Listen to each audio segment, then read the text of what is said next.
1997 সাল ব্রিটেনের একটি ছোট বইয়ের দোকান থেকে এক মা তার ছেলের জন্য কিনলেন একটি বই, দাম মাত্র 10 পাউন্ড। সেই বইটি পরে তাদের জীবনের একটি বড় চমক হয়ে উঠবে তা তিনি কখনো ভাবেননি। বইটির নাম Harry Potter and the philosopher's stone, লেখিকা জে.কে. রাউলিং।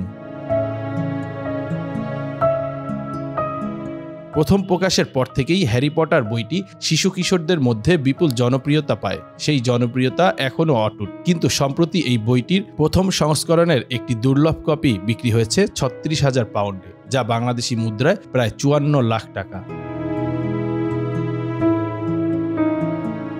বইটির ক্রেতা ক্রিস্টিন ম্যাককুলচের জানান, তারা দোকান থেকে 10 পাউন্ডে বইটি কিনেছিলেন। তার ছেলে অ্যাডাম এটি খুব পছন্দ করত। গল্পটি তার মধ্যে এক ধরনের মুগ্ধতা তৈরি করেছিল। ক্রিস্টিন ম্যাককুলচ তার ছেলে অ্যাডামের জন্য বইটি কিনেছিলেন। সে সময় তিনি ভাবতেও পারেননি প্রায় 30 বছর পর এটি এত দামে বিক্রি হবে। বইটি বিক্রি হয়েছে স্টাফোর্ডশায়ারের লিচফিল্ডে রেয়ার বুক অকশনসে। বায়ারের প্রিমিয়াম সহ বইটির মোট মূল্য দাঁড়িয়েছে 45,000 পাউন্ড।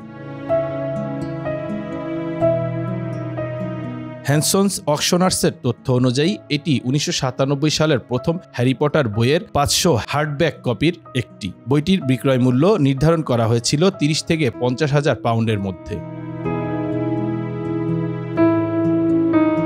অ্যাডাম জানান, তাদের আগের বাড়ির সিঁড়ির নিচে বইটি পড়েছিল। মজার বিষয়, হ্যারি পটার গল্পেও হ্যারির থাকার জায়গা ছিল সিঁড়ির নিচে।